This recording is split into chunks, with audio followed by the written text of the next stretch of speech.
तो फ्रेंड्स, हम लोगों ने कल हमारी जो मूलभूत समस्या है, जो फंडामेंटल प्रॉब्लम है, उसके ऊपर बात की। ये पुराना मन क्या है, जो कि हमारी डीप कंडीशनिंग का हिस्सा है, हमारी प्रोग्रामिंग का हिस्सा है। अब एक सवाल सहज रूप से आता है, जो हम सभी के मन में होगा ये सवाल, कि क्या हमारे भीतर सब कुछ पुराना है? क्या कुछ नए की बिल्कुल भी गुंजाइश नहीं है? क्या हमको बस इसी तरह जीना है, उसी संस्कारबद्धता की जकड़न में, उसी अतीत की जकड़न में, उन्हीं पुरानी यादों, स्मृतियों की जकड़न में और विचारों के जंजाल में? क्योंकि यदि जीवन सिर्फ यही है, तब तो बहुत ही सीमित है। यह तो एक प्रकार से जेल में जीवन बिताने जैसा हो गया। वह जेल बाहर नहीं है, हमारे अंदर ही है, और शायद उसे हमने ही खड़ी की है। तो क्या कुछ ऐसा है हमारे भीतर, मानव चेतना में, जो नया है, नूतन है, ताजा है और पुराने मन से बिल्कुल अछूता है? क्या कुछ ऐसा है? क्योंकि यह खोज बहुत ही पुरातन है। कई सारे शिक्षक, साधक ये सवाल करते आए हैं, क्या कुछ ऐसा है जो विचार से अछूता है, जो संस्कारबद्धता, कंडीशनिंग से अस्पर्शित है, जो काल से परे है, समय के द्वारा आबद्ध नहीं है? तो ये एक शाश्वत खोज रही है मानव की, और शायद इसी खोज ने उसे बहुत ही गहराई में जाने के लिए प्रेरित किया, जीवन के जो एसेंस को समझने के लिए प्रेरित किया, उसका जो सार है। क्योंकि यदि जीवन का सार सिर्फ पुराना मन है, यही जो मर चुका है ऑलरेडी, जो वास्तव में राख है, यदि वही सब है सार, तब तो जीवन बहुत ही छिछला, सतही होगा। बस एक दोहराव भर होगा। तो क्या कुछ ऐसा है? क्या हमारे भीतर सिर्फ एक यही टूल है, यही यंत्र है, जो विचारों और यादों ने गढ़ा है? या इसके अलावा कुछ और भी ऐसा है, ऐसा पोटेंशियल, ऐसी कैपेसिटी,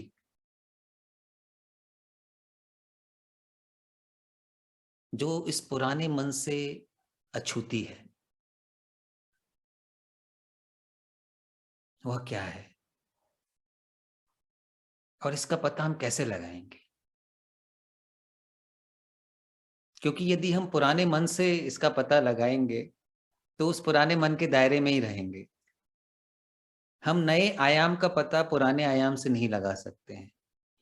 जो पुराना आयाम होगा, जो विचारों और यादों से गढ़ा हुआ है, वह तो सिर्फ प्रोजेक्ट करेगा, एक प्रक्षेपित करेगा उसकी कल्पना को नए आयाम की। नए आयाम की खोज हमें नए आयाम से ही करनी होगी, पुराने टूल से हम नहीं कर सकते हैं। तो फिर ये सवाल है कि भई, ये नया टूल कैसे आएगा हमारे पास? क्या वह इसी क्षण उपलब्ध है? यदि ये उपलब्ध नहीं है इसी क्षण, तब तो फिर हम एक चक्रव्यूह में ही चक्कर काटते रह जाएँगे। ये उसी तरह हो गया कि एक बड़ी जेल है, कभी हम एक कैद खाने में हैं, फिर दूसरे सेल में चले जा रहे हैं, बदल रहे हैं। जो कैद खाने के कमरों को बदल रहे हैं, पर हैं कैद खाने में ही। तो नए आयाम की शुरुआत तभी हो सकती है, जब हमारे पास वह नया टूल हो, जिसे विचार ने पैदा नहीं किया है। और वह क्या है? वह है सजगता, अवेयरनेस, और वह हम सबके पास इसी क्षण उपलब्ध है। तो आज हम सजगता के बारे में गहराई से अन्वेषण करेंगे कि ये अवेयरनेस है क्या। क्योंकि जो अवेयरनेस है वह थिंकिंग प्रोसेस का हिस्सा नहीं है, सजगता विचार का हिस्सा नहीं है।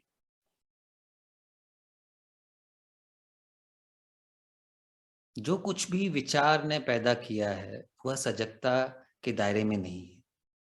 पर यह जो सजगता है विचार के प्रति सजग हो सकती है, विचार को देख सकती है कि क्या यह कर रहा है, ये हमारे जीवन में किस तरह से समस्याएं खड़ी कर रहा है, किस तरह से हमें बांध रहा है, द्वंद्व खड़ा कर रहा है। यह सब कुछ सजगता हमें सिखा सकती है। तो इस सजगता की शुरुआत कैसे होती है? इसको बहुत ही सिंपल ढंग से कहें, यदि बहुत ही सरल ढंग से, हम सबके पास एक शरीर है, इंद्रियां हैं, सेंसेस हैं। क्या क्या सेंसेस हैं? सीइंग का सेंस है, देखने का सेंस है, सुनने का सेंस है, जो सुनने की इंद्रियां है, लिसनिंग की कैपेसिटी है, टच है, स्पर्श करने की जो क्षमता है, टेस्ट है, हम भोजन करते हैं, कई चीजें खाते हैं, उनका उसका एक स्वाद है, स्मेल है। तो ये जो पांचों इंद्रियां हैं, ऑल दी सेंसेस, इनका एक समन्वय के साथ कार्य करना, स्वतंत्रता के साथ काम करना, यह सजगता का हिस्सा है। जब तक हमारी ये जो इंद्रियां हैं, जो सेंस ऑर्गन्स हैं, ये स्वतंत्र नहीं है, फ्री नहीं है, तब तक हम फिर विचार की कैद में ही रहेंगे। दिक्कत यह है कि विचार ने हमारी सारी इंद्रियों को अपने कब्जे में ले लिया है। हमारा देखना स्वतंत्र नहीं है क्योंकि विचार हावी हो गया है। हमारा सुनना स्वतंत्र नहीं है, उस पर भी विचार हावी हो गया है। हमारा स्पर्श करना स्वतंत्र नहीं है, हम कुछ महसूस ही नहीं करते हैं स्पर्श जब करते हैं, बहुत ही कम, वहीं विचार आ जाता है। इसी तरह स्वाद, उसको भी विचार ने आच्छादित कर लिया है, घेर लिया है। हम जो भी खाते हैं उसमें बस एक दोहराव होता है, आदतवश खाते हैं, उसका वास्तव में टेस्ट नहीं करते। इसी तरह स्मेल है। तो हमारी जितनी भी जो सेंस ऑर्गन्स है, इंद्रियां हैं, उसको विचार ने, थॉट ने, उस पुराने मन ने हाईजैक कर लिया है। तो फिर स्वतंत्रता कहाँ रही?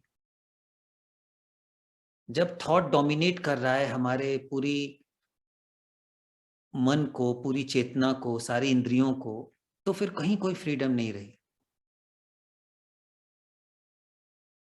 तो क्या ये पॉसिबल है कि हम अपनी इंद्रियों को स्वतंत्र कर सकें? और ये कैसे होगा? हम शुरुआत करते हैं सुनने से, लिसनिंग की जो कैपेसिटी है। हम ये ध्यान दें कैसे सुन रहे हैं, इसी क्षण कैसे सुन रहे हैं। क्या हमारे सुनने में हमारा जो अतीत का ज्ञान है वह बीच में आ रहा है? क्या तुलना बीच में आ रही है कि मैंने कहीं कुछ पढ़ा था, सुना था, अब मैं उससे तुलना कर रहा हूं सुनते समय? तो क्या हो रहा है, मन वास्तव में नहीं सुन रहा है, वो तुलना करने में बिजी है।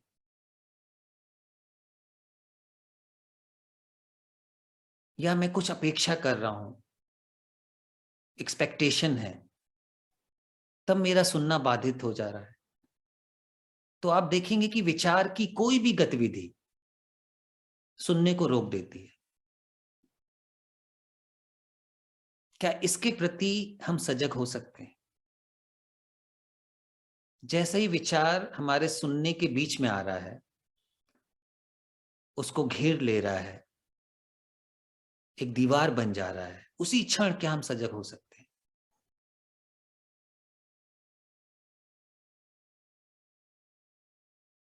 और ये सजगता तत्क्षण उपलब्ध होती है। ऐसा नहीं है कि हम इसको क्रिएट करते हैं। जैसा कि मैंने कल कहा था कि जैसे ही आपका एक डीप इंटरेस्ट होता है, एक डीप पैशन होता है किसी चीज को समझने, सीखने के लिए, वहां तुरंत एक दूसरे ढंग की ऊर्जा आ जाती है। तो ये गहराई से सुनना सजगता का हिस्सा है। यदि आपकी रुचि है, हम जो बातचीत कर रहे हैं, वो सिर्फ आपके लिए मनोरंजन नहीं है, तब फिर आप गहराई से सुनेंगे कि हाँ, कुछ कहा जा रहा है और मैं सुन रहा हूं। साथ में मैं अपने मन के शोरगुल को भी सुन रहा हूं। मन जो शोरगुल कर रहा है, मैं उसको सप्रेस नहीं कर रहा हूं। मैं उसको देख रहा हूं, सुन रहा हूं, कैसे वो बाधा बन रहा है। क्योंकि वह शोरगुल मुझे सुनने से रोक रहा है। जैसे ही मुझे इसका एहसास होता है, सुनना वापस आ जाता है। Listening comes back. मैं इस बात को भी सुन सकता हूं कि मैं नहीं सुन रहा हूं। मैं इसके प्रति सजग हो सकता हूं बहुत ही सिंपल ढंग से कि मैं किसी लम्हा नहीं सुन रहा हूं या इस क्षण नहीं सुन रहा हूं। जैसे ही मुझे इसका पता लगता है, आभास होता है कि मैं नहीं सुन रहा हूं, वहीं से सुनने की शुरुआत हो जाती है। तो यहां पर कोई जबरदस्ती नहीं है कि मैं अपने साथ कोई फोर्स कर रहा हूं, आरोपित कर रहा हूं कि नहीं मुझे सुनना ही है। मैं बस बहुत ही आहिस्ता से, एक जेंटली, सॉफ्टली इस बात के प्रति सजग हो रहा हूं कि क्या हो रहा है इस क्षण में। यदि मैं नहीं सुन रहा हूं, ठीक है, मैं इसको समस्या नहीं बना रहा हूं। मुझे बस इस बात का एहसास हो कि मैं नहीं सुन रहा हूं। मैं इस बात के प्रति ध्यान दे सकूं कि नहीं सुन रहा हूं। वहीं से सुनने की शुरुआत हो जाती है।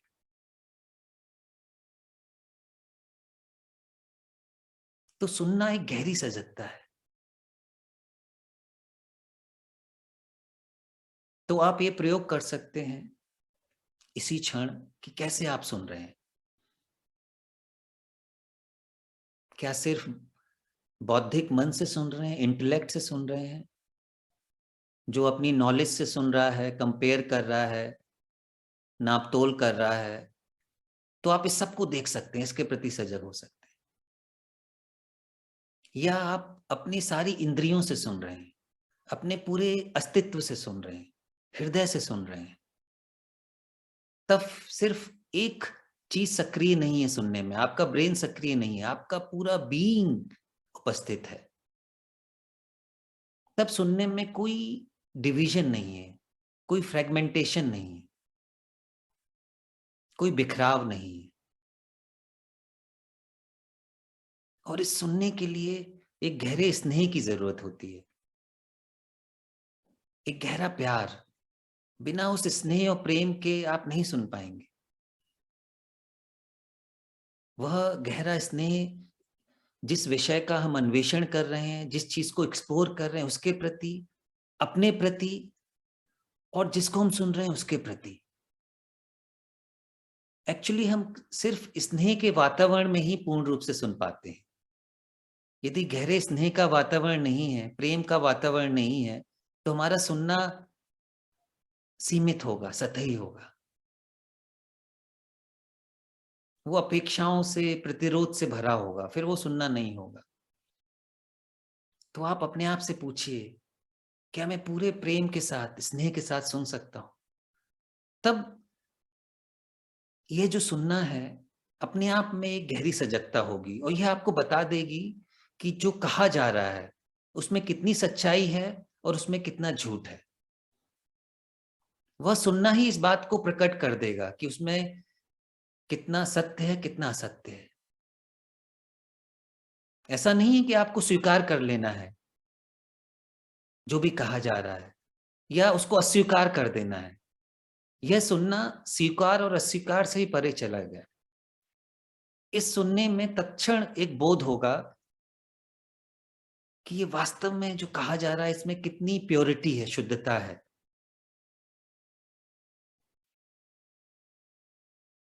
फिर मैं अपने आप को भी सुन पाऊंगा। इस सुनने में कोई बाधा नहीं रहेगी। मैं अपने आप को भी बिना जजमेंट के सुनूंगा, बिना किसी मूल्यांकन के सुनूंगा, बिना किसी प्रतिरोध के।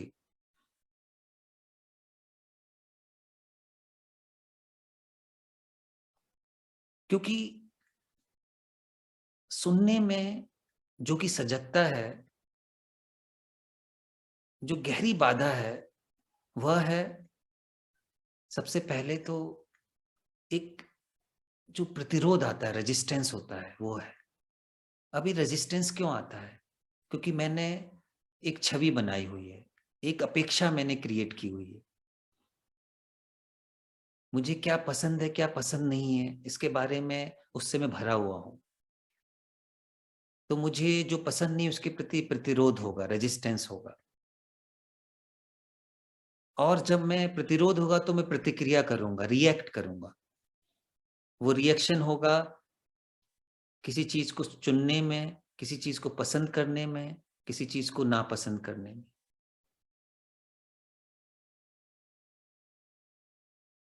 तो क्या मैं बिना किसी प्रतिरोध और प्रतिक्रिया के सुन सकता हूं?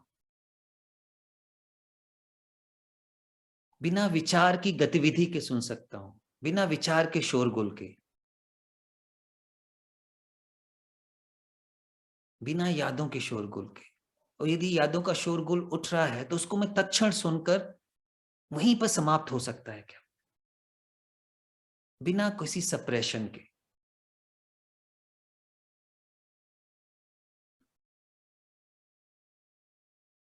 आप प्रयोग कर सकते हैं कुदरत में जाके, नेचर में, कि आप देखिए, चिड़िया को सुनिए, जो बादल गरज रहे हैं उनको सुनिए, पेड़ हैं, पेड़ों के बीच से हवा बह रही है उनको सुनिए। आंख मूंद कर बैठ जाइए, देखिए क्या हो रहा है।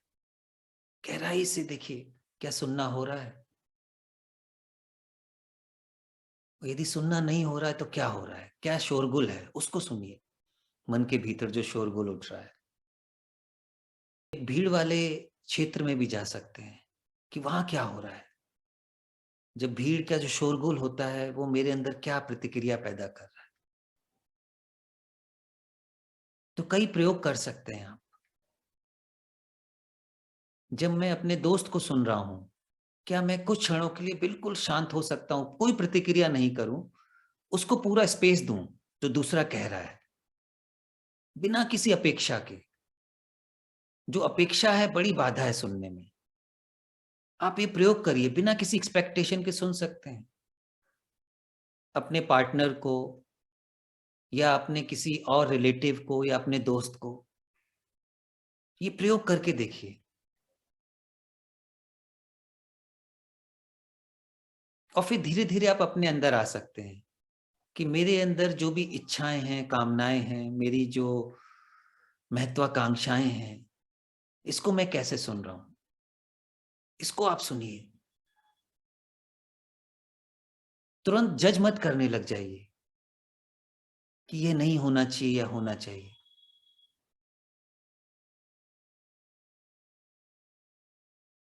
तो बिना किसी अपेक्षा के, बिना किसी चुनाव के, बिना किसी चॉइस के, बिना किसी प्रतिरोध और प्रतिक्रिया के, क्या मैं सुन सकता हूं? यह प्रयोग आप दैनिक जीवन में करिए।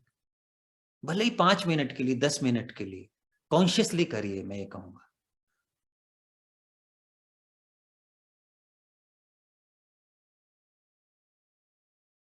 क्या मैं 1 मिनट के लिए पूरे हृदय से, पूरे अपने बीइंग से किसी चीज को सुन सकता हूं? तब आप देखिएगा कि ये जो सुनने की सजगता है, अवेयरनेस थ्रू लिसनिंग, ये कैपेसिटी मेरे अंदर जागेगी, अवेकन होगी। ये सजगता की जो क्षमता है ये हमारे सबके भीतर है, जो विचार के एक तरह से जो लेयर्स हैं उससे दब गई है। हमें उसको उभरने देना है। वो उभरेगी कैसे? जब हम इसका प्रयोग करेंगे। ये वैसे ही हो गया यदि हमारे पास 2 पैर हैं, हम केवल एक पैर का इस्तेमाल कर रहे हैं, क्योंकि हमें किसी ने इस बात के प्रति ध्यान ही नहीं दिलाया है कि भैया 2 पैर हैं, आप दोनों से चलिए।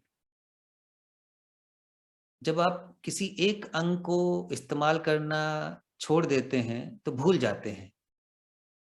फिर वह अंग शिथिल हो जाता है, उसके अंदर जो एनर्जी है, वह ऐसा लगता है कि खत्म हो रही है।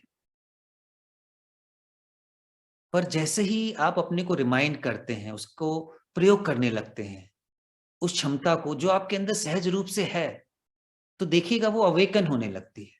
तो इस लिसनिंग की कैपेसिटी को अवेकन करिए, और ये तभी होगी जब हम इसका प्रयोग करेंगे, इसके साथ प्रयोग करेंगे। और लिसनिंग एक बहुत ही डीप अवेयरनेस है। ये आपको हो सकता है सुनने में लग रहा हो कि नहीं, क्योंकि हम सभी के पास कान है, हम सुन सकते हैं, ये कौन सी बड़ी बात है। एक्चुअली जो बहुत ही सरल बात है, जो बहुत ही सहज रूप से उपलब्ध है, उसी को हम नकार देते हैं, उसकी उपेक्षा कर देते हैं। हमारी शिक्षा में उसकी पूरी तरह उपेक्षा हो जाती है। हम सुनने की तरफ ध्यान ही नहीं देते हैं।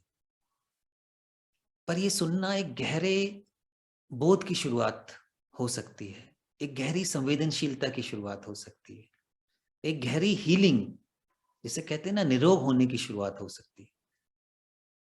हमारे अंदर, हमारे संबंधों में बहुत सारे जो द्वंद्व हैं, बहुत सारे जो कष्ट और पीड़ाएं हैं, सफरिंग है, वह ना सुनने की वजह से है।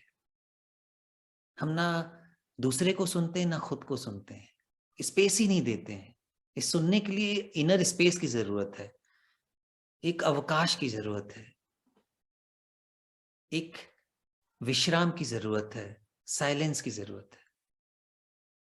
जब आप सुनने लगेंगे तो आपका जो सिस्टम है, ऑर्गेनिज्म है, वह भी शांत होने लगेगा, और जितना शांत होगा वह और अधिक सुनने लगेगा।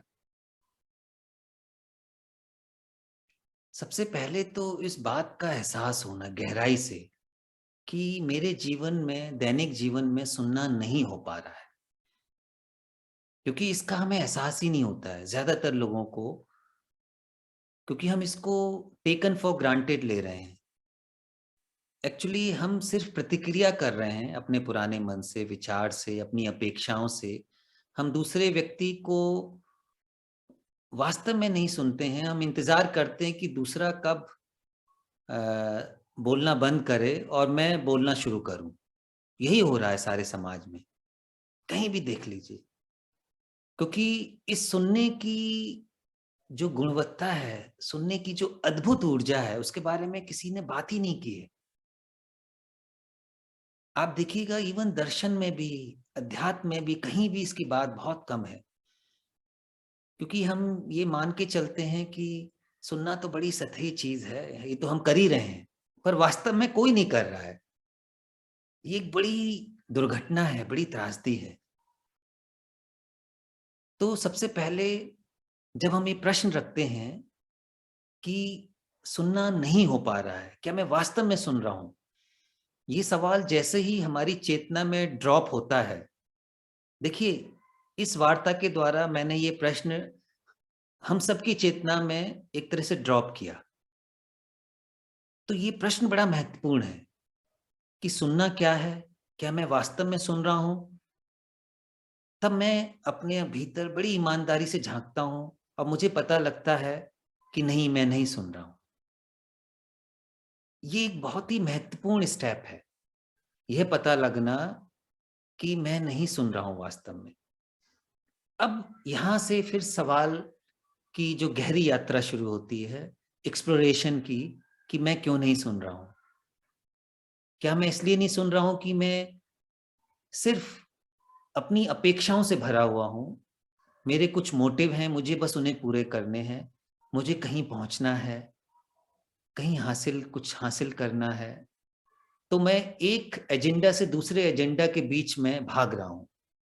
मेरी पूरी लाइफ एजेंडा के बीच में कट रही है, एक शांति नहीं है, और जब तक शांति नहीं होगी मैं नहीं सुन पाऊंगा।